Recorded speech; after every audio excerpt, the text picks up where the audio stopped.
Welcome back for another video. Tonight we're doing chicken again. I think the first time you saw whole chicken on this channel was with the Chicken Soup Diaries, or the Chronicles, Chicken Soup Chronicles rather. Today we're back with Spatchcock. So we're going to do it with the cast iron, brick chicken style, with the Old Faithful. And it's a pretty easy one, so let's get started. I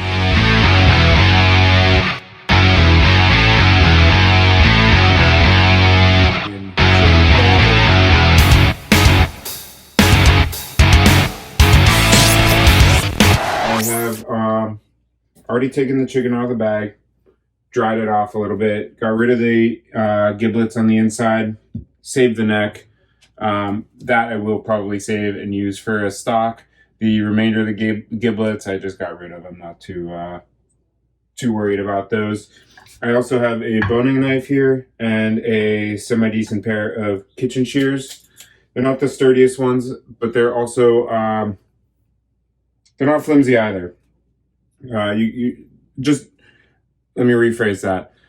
Any old pair of scissors is not necessarily going to work. You're going to want something a little more hefty. These are KitchenAid brands, so they're meant for the kitchen.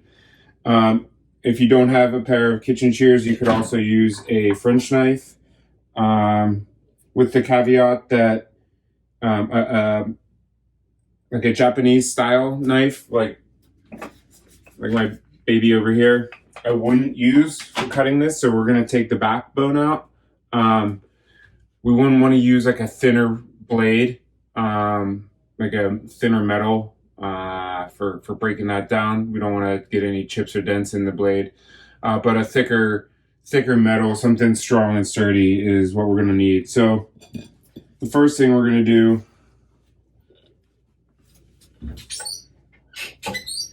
is we're going to take out the wishbone. So the wishbone you'll find in here, you can actually kind of see exactly where it is. There's a kind of a line naturally in the meat itself where you can kind of see exactly where we're going to make our cuts.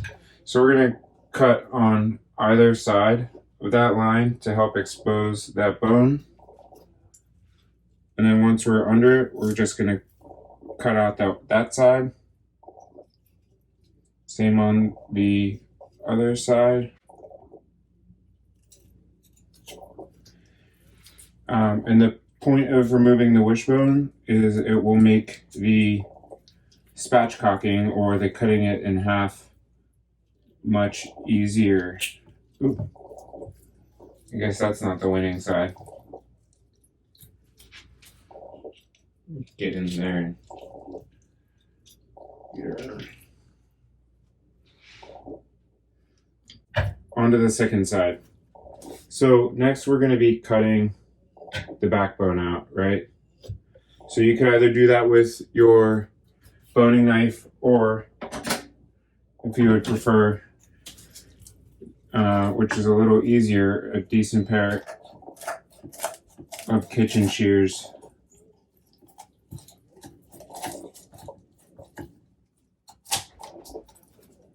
Does well also.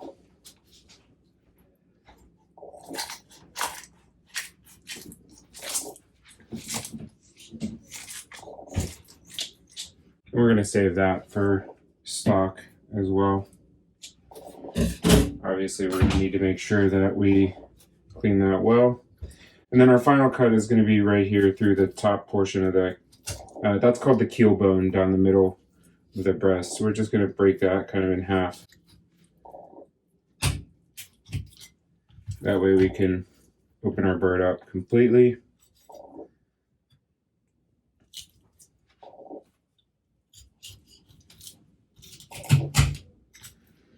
So we get good contact on the pan. So actually, the way that kind of separated, we might as well remove that completely.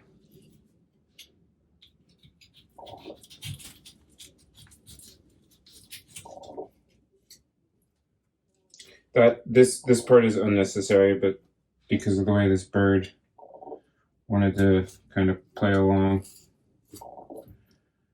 Figured we would just get rid of it. It goes down slightly into the breast, and then we can get under it. Remove it.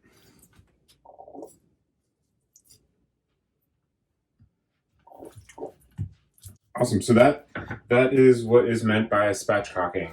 All right. So the next step, we're going to make sure we season it. I'm going to go salt first, actually. And I'm going to season just the skin side for now, because that's going to be the side we cook in the pan first. This way, since I already have clean hands, we won't have to wash them until we get the bird in the pan, and then we can clean them again before we season. We're going to turn our pan on to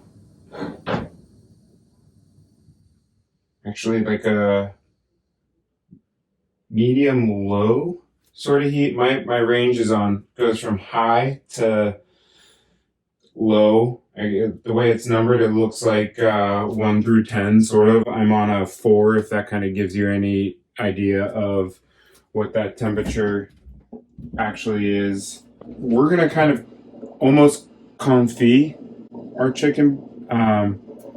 It's not technically a confit in the traditional sense of the word, in the French vernacular of culinary terminology.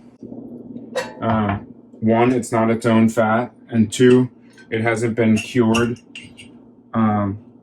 overnight in a mixture of salt and sugar. But instead, I have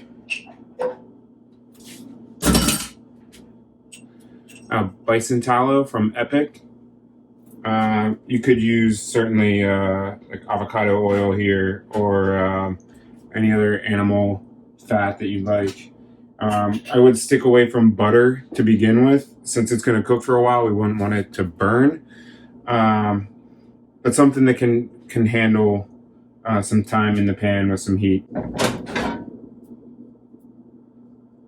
You could certainly season this further, more than just the salt and pepper idea. And in fact, I might season it a little bit more on the second side after we flip it over. But for now, I'm just going to leave it at salt and pepper so we don't burn any of the spices. Also, I think we're going to keep the sides simple tonight. We got some spinach, so I think maybe what we'll do is we'll take this pan of bison tallow, as well as any of the fat that renders out of the chicken, which would be called schmaltz. And we'll make a warm vinaigrette and serve that with a spinach salad, just so we can kind of use a little bit of what we have here. But this is going to be I don't want to say a time-consuming dish. This is the majority of our work right here. It's just going to be patience from here on out. We want to make sure that we get a low, slow cooking, rendering out some of the fat underneath the skin, golden brown. Obviously, we're going to cook it through all the way. We're going to use, I have a second cast iron, so I'm going to put it to work as well. You could use a brick, like in the real brick chicken, would actually take a brick wrapped in foil. I'm going to use a little foil though. I sort of have a mantra that the entire dinner shouldn't be time consuming. So if you're going to do something like make a chicken that's going to take a while, you want to also serve it with something that's going to take a while. All right, so I can see some smoke coming off of this. I'm going to turn it down now that our tallow is melted, and we're just going to add the chicken to the pan.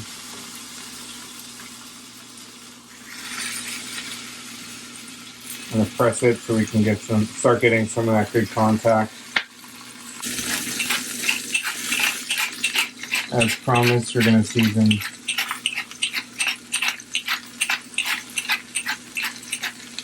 our second side. with our now clean hands.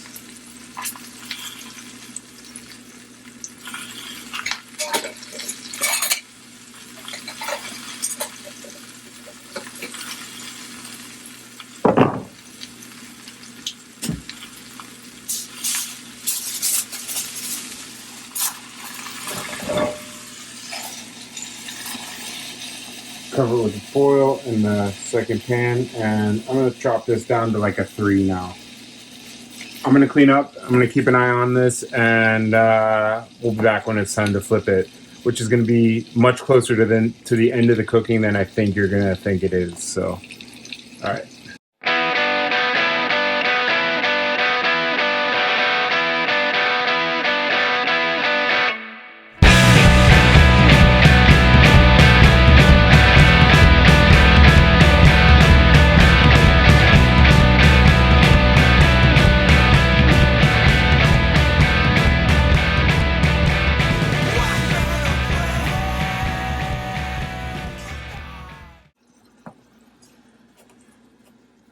All right, so it's been probably a good 40 minutes, 35, 40 minutes on this first side. As you'll see, it's only just barely undercooked on this second side.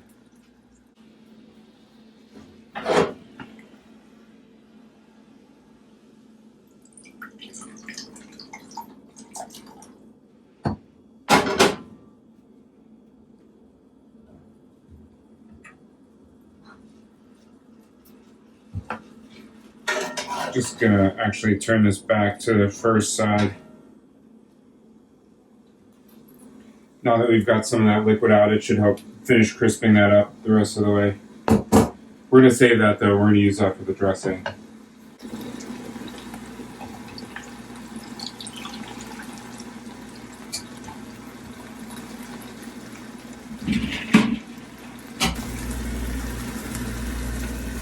If you look, you can even see the separation between the fat, and that's all like stock flavor.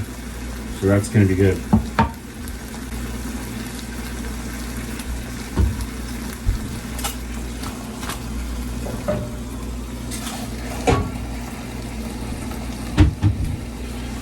Just a couple more minutes on this side, and then we're gonna flip it for good.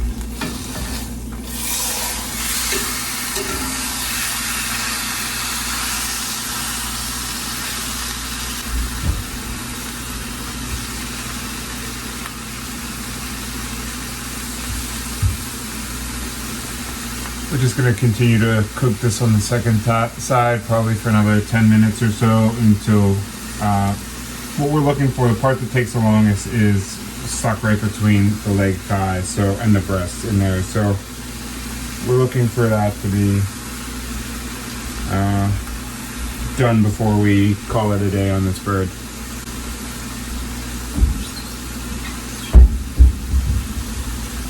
After the bird's done, we're going to let it rest over here on this rack in front of the GoPro, which is recording time-lapse. We'll let that kind of chill and hang out before we cut it. And we'll make the vinaigrette in the same cast iron, because you guys know that I'm all about saving on dishes.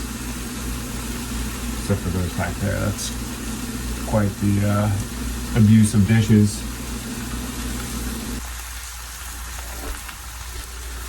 Alright, so I wasn't planning on doing this, but as I've been watching this and waiting for this to cook, I've been on scrolling on Facebook, and you know, even this morning, I can't even get low enough on that to get into this picture. Even this morning, I was watching lots of no reservations. Today is, as I'm filming this, is June 8th. Which is 2 years since Tony Bourdain took his life. and you know, the situation in the world today with here, especially in the States, the way the racial injustice is bubbling to the surface, and getting such attention. One of the things I loved about Tony was the way he understood intuitively that breaking bread was about breaking barriers and getting to know people through food and learning their culture. And you know, when you know people, that sort of fear, I think, that comes along with most racism in the world, you know, that you know, misjudgment in general towards people. Those fears are often because of a lack of understanding.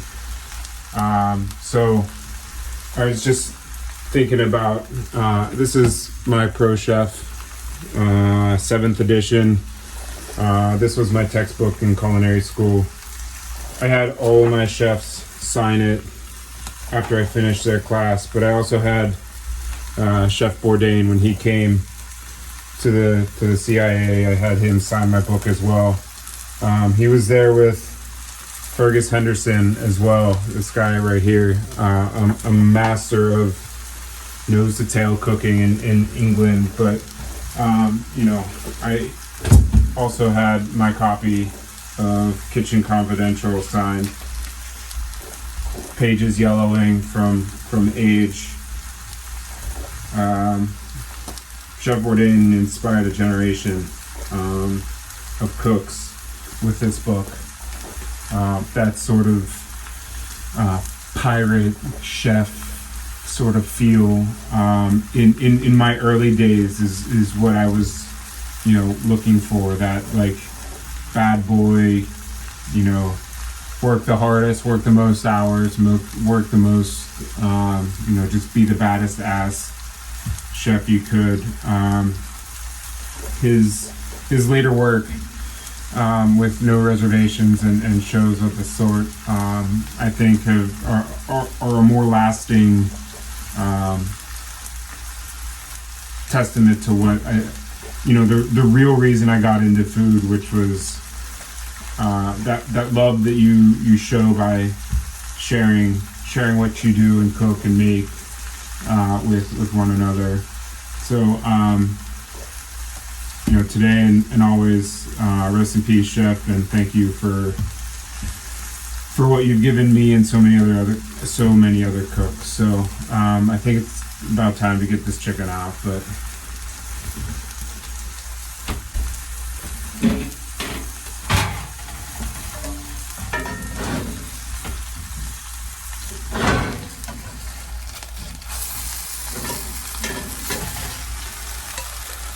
looks good.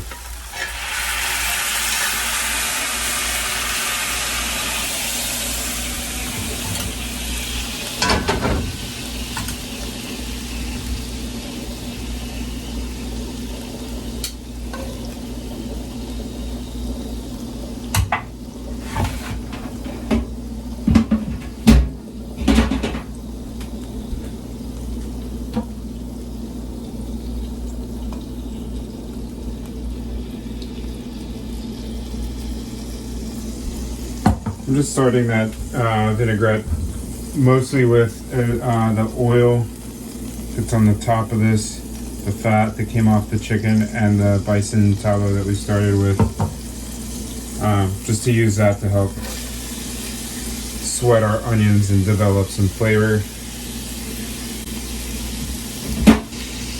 For the salad, I'm just going to finish plating up a little bit of it. I grabbed some radishes, sliced them really thin on the mandolin. I'm just going to squeeze out some of that water they were soaking in. Soaking them helps, for one, it'll help take away some of that pepperiness, but two, it'll really nicely crisp them up, give them a nicer texture.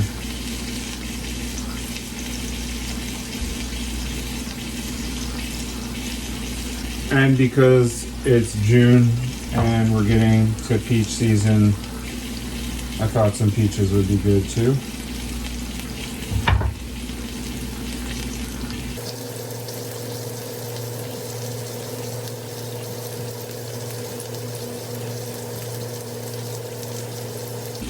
I wish I had like some meat or something.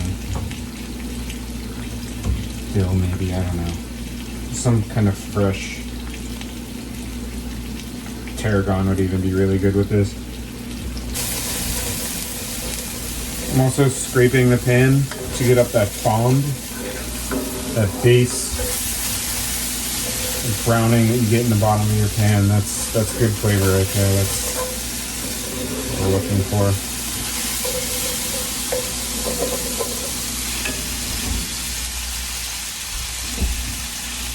I'm actually going to add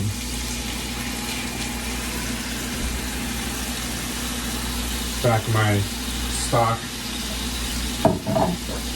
and the rest of whatever oil is at the bottom of that.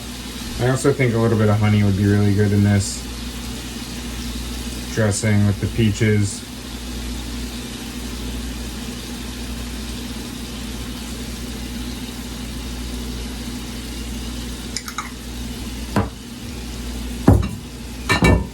And then for a little bit of acid, just gonna squeeze a lemon. Since it's not a real vinaigrette without some kind of acid in there.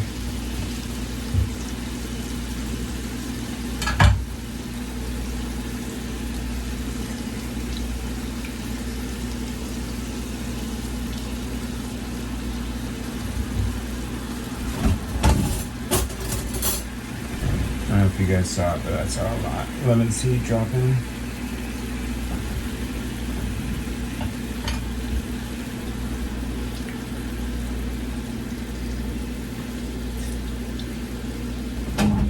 So essentially, I guess we have a lemon honey vinaigrette, I think is what I would refer to this as. See how it tastes.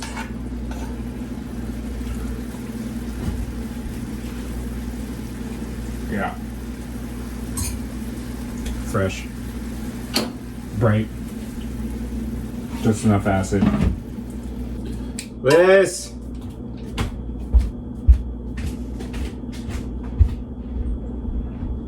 How hungry are you? Half chicken, quarter chicken? Quarter. Leg, thigh, or breast?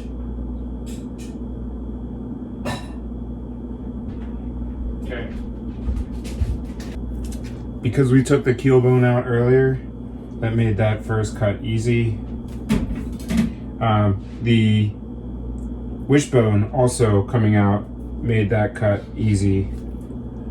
So Liz wants just a thigh, leg thigh, so get that for her.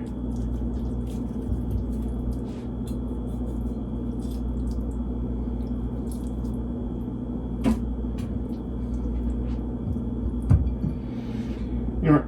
I think I'll just do this this breast quarter, and we'll save that. Maybe turn that into chicken salad, or I don't even could use that for a chicken quesadilla or something for lunches. All right, let's eat. That'd be fun to do another camera. I don't know what that's gonna end up even looking like. All right, so this one with the leg thigh. I just decided to take the other half of that quarter and went with the breast. Normally I'm a leg thigh guy also. I like the dark meat. It's very good. I don't know if I took a picture of that to go with it. So this is a warm lemon honey vinaigrette. And you can even use that on the chicken too as a sauce. It's our fancy gravy pitcher. I'm kidding. She just told me the kitchen looks like a disaster, which it doesn't. It's just more of a disaster than normal. It looks like I cooked. It looks a little bit more like you cook than me cooking. So, what do you think, Liz? You said you already had a bite? It's delicious. Very moist. Mm-hmm. Sorry, I know people hate that word. Yeah, maybe we should just go ahead and alienate some people more and like Yeah. maybe I'll edit like the word in really large letters across the screen or something just to be a nuisance. Mm-hmm.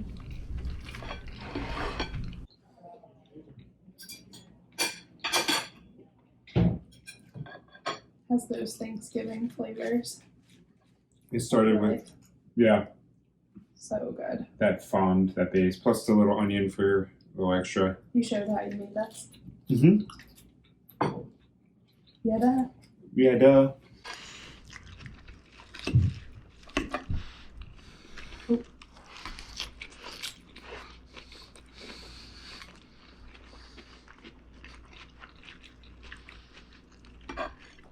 I guess I'll have to watch the vid, but you put this spatchcocked in The cast irons. a cast iron. Mm-hmm. In two separate ones or just one? Well, I used both, but it was in just one. I used the second one to weigh it down to get the good skin contact so it gets crispy on the skin. Moist. Mm-hmm. Say it again. Moist. Right there again. I was actually thinking about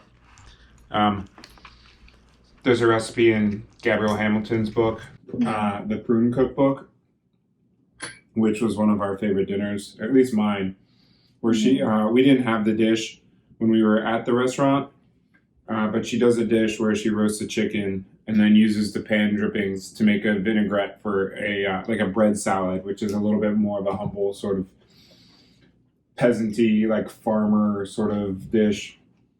But I think this kind of goes along with that idea, so I figured I'd do a warm vinaigrette with that also.